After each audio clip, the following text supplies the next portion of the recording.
Bismillah, alhamdulillahi wahdah, wassalatu wassalamu ala rasulillah. Aujourd'hui, par la grâce d'Allah, nous allons continuer concernant les règles exemplaires sur les noms et les attributs d'Allah Azza wa Jal, suivant le livre de Cheikh Al-Uthaymin rahimahullah ta'ala, les règles exemplaires sur les noms et les attributs parfaits d'Allah. Nous allons donc parler aujourd'hui de la règle numéro 6 que le Cheikh rahimahullah ta'ala a citée et qui est: les noms d'Allah Azza wa Jal ne se limitent pas à un nombre particulier. Le Cheikh s'appuie sur le hadith dont nous avons déjà parlé hier, où le prophète sallallahu alayhi wa sallam nous enseignait l'invocation contre la tristesse. Et dans une partie de l'invocation, il y avait cette partie: As'aluka bi kulli ismin huwa laka sammayta bihi nafsak. Je te demande par tous les noms avec lesquels tu t'es nommé. Aw anzaltahu fi kitabik, ou que tu as descendu avec ton livre. Aw allamtahu ahadan min khalqik, ou que tu as enseigné à l'une de tes créatures. Aw ista'atharta bihi fil ilmi al-ghaybi indak, ou que tu as gardé secrètement auprès de toi. Ainsi, nous avons ici une subdivision des noms d'Allah Azza wa Jal en 3 catégories. Ceux dont il s'est nommé lui-même et qu'il a appris à certaines parmi ses créatures sans que ce soit dans un livre. Ensuite, il y a ceux qui sont descendus dans ces livres par lesquels il s'est fait connaître à ses serviteurs. Et il y a une partie des noms d'Allah Azza wa Jal qu'il a gardé dans la science de l'invisible, qu'il n'a montré à aucune de ses créatures,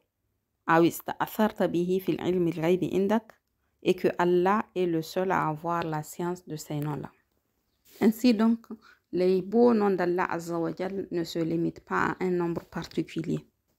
Nous avons aussi ce hadith qui a été rapporté de Aïcha radiallahu anha et qui est dans Muslim, où elle disait: une nuit, j'ai perdu le prophète sallallahu alayhi wa sallam sur le lit. Je le cherchais et ma main est tombée sur la plante de ses pieds alors qu'il était prosterné dans la mosquée, et il disait: Allahumma inni a'udhu biridaka min sakhatik. Oh Allah, je cherche refuge auprès de ta satisfaction contre ton courroux. Wa bi mu'afatika min uqubatik, et auprès de ton pardon contre ta punition. Wa a'udhu bika minka, et je cherche protection auprès de toi contre toi. La uhsi thana'an alayk. Je ne peux te louer comme il sied à ta grandeur. Anta kama athnayta ala nafsik.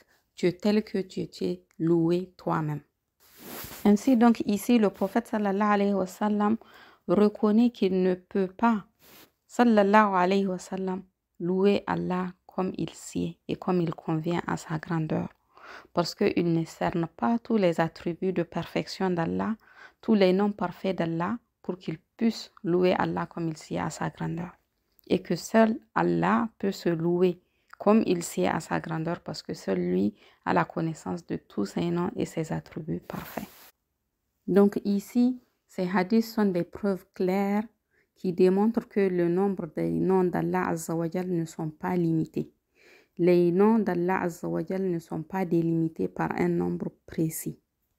Maintenant, la question que nous allons poser, c'est que, et alors, que veut dire le hadith sur lequel on s'appuie pour connaître les noms d'Allah Azza wa Jal? C'est le hadith rapporté par Abi Huraira dans les 2 sahih, où le prophète sallallahu alayhi wa sallam a dit: Allah a 99 noms, sans moins un, celui qui les a dénombrés entre au paradis. De prime abord, en apparence, effectivement, ce hadith paraît contredire la règle numéro 6 que le Cheikh Al-Uthaymin a établie, et que les noms d'Allah Azza wa Jal ne sont pas délimités par un nombre. Seulement, ce n'est qu'une apparence, puisque le hadith ne veut pas vraiment nous informer sur le fait que Allah Azza wa Jal a un nombre de noms qui sont limités seulement à 99. Mais l'objectif du hadith, c'est de nous inciter, c'est le fait de nous inciter à apprendre 99 parmi les noms d'Allah Azza wa Jal. C'est le fait de savoir que celui qui arrive à retenir spécifiquement ce nombre-là, 99, parmi les noms d'Allah Azza wa Jal, et à les comprendre et à les utiliser au quotidien dans sa vie, celui qui les retient de cette manière-là rentre au paradis. C'est ça l'objectif du hadith. Si l'information que le prophète sallallahu alayhi wa sallam voulait nous donner était que le nombre des noms d'Allah Azza wa Jal était de 99 noms, il n'aurait pas dit le hadith comme il l'a dit, mais il aurait dit les noms d'Allah sont au nombre de 99. Or, il a dit Allah possède 99 noms. Ici, en fait, le hadith est composé de deux prépositions qui se complètent. Allah a 99 noms, celui qui les apprend rentre au paradis. Ces deux prépositions qui se complètent et qui ne sont pas des informations à part entière.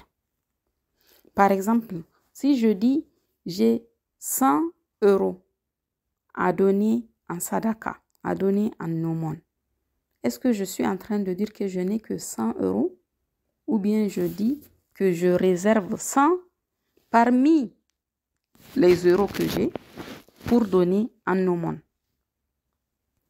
Donc, quand je dis que j'ai 100 € à donner en sadaka, je suis juste en train d'informer sur le fait que je réserve 100 parmi les euros que j'ai, dont le nombre je ne l'ai pas spécifié, à donner en aumône. Et c'est ce que ce hadith-là est en train de nous indiquer, c'est que Allah, parmi les noms d'Allah Azza wa Jal, si on apprend, on dénombre, on comprend et on utilise 99 parmi ces noms-là, on rentre au paradis. Ensuite, nous devons comprendre que veut dire al-ihsa. Quand le prophète sallallahu alayhi wa sallam dit « Man ahsaha dakhal al-jannah », celui qui les a dénombrés rentre au paradis. Le cheikh a explicité cela en démontrant ce que veut dire al-ihsa. C'est le fait de les apprendre par cœur. 99 parmi les noms d'Allah, on les apprend par cœur. On comprend leur sens et ce qu'ils impliquent et on œuvre conformément à ce qu'ils impliquent et qu'on a compris. C'est ce que veut dire ahsa. Ce n'est pas seulement de les apprendre par cœur sans en comprendre le sens, ou bien ce n'est pas seulement de les apprendre par cœur, comprendre le sens et ne pas les utiliser. Non, il faut les trois conditions, les apprendre par cœur, comprendre leur sens et œuvrer conformément à ce que ces noms-là impliquent, ce que tu as compris de ces noms-là. Maintenant, tu peux me dire, donc, si le nombre de noms d'Allah Azza wa Jal n'est pas 99, est-ce que tu peux affirmer qu'ils sont 300 ou 1000 ou un autre nombre que tu vas dire? Nous allons te répondre que seul Allah Azza wa Jal connaît le nombre de ses noms, car il n'y a pas de preuve claire venant des textes du Coran et de la Sunna qui nous indiquent un nom précis pour les noms d'Allah Azza wa Jal. Donc on se limite à dire que les noms d'Allah Azza wa Jal ne sont pas délimités par un nombre. Et même pour preuve de cela, nous avons le fait que les savants ont rassemblé les noms d'Allah Azza wa Jal et il y en a qui ont rassemblé 99 noms, parmi lesquels il y a une concordance avec une partie de ceux que les autres savants ont cités et il y en a où il y a des divergences. Donc un savant a cité 99 noms, un autre a cité 99 noms. Il y a une partie qui concorde et une partie qui diverge. Ça veut dire que quand on associe les noms que les savants ont cités, on en a plus de 99 noms qui ont été cités. Et pour autant, il se peut que tous ces noms-là que les savants ont rassemblés fassent partie des noms d'Allah Azza wa Jal, même s'ils dépassent 99 noms. Ici, ce qui est voulu, c'est la justesse de ces noms, la justesse de ces noms que les savants ont cités en venant des preuves de la Sunna et du Coran. Ensuite, le Cheikh Rahimallah Ta'ala parle de l'avis de Cheikh al-Islam Ibn Taymiyyah par rapport à un hadith qui circule où il y a la première partie de ce hadith. Allah a 99 noms, 100 moins 1, celui qui les a dénombrés rentre au paradis. Et ensuite, le rapporteur cite 99 noms à la suite du hadith. Et il montre que ce hadith-là est faible. Donc, il n'y a pas un texte clair et authentique qui nous vient du prophète sallallahu alayhi wa sallam et qui cite 99 noms d'Allah Azza wa Jal. Donc, les noms qui sont cités, comme par exemple ceux que le Cheikh Al-Uthaymin a cités à la suite de cette règle-là, sont un effort de recherche de la part des savants de la communauté. Qu'Allah les récompense grandement et les couvre de sa miséricorde.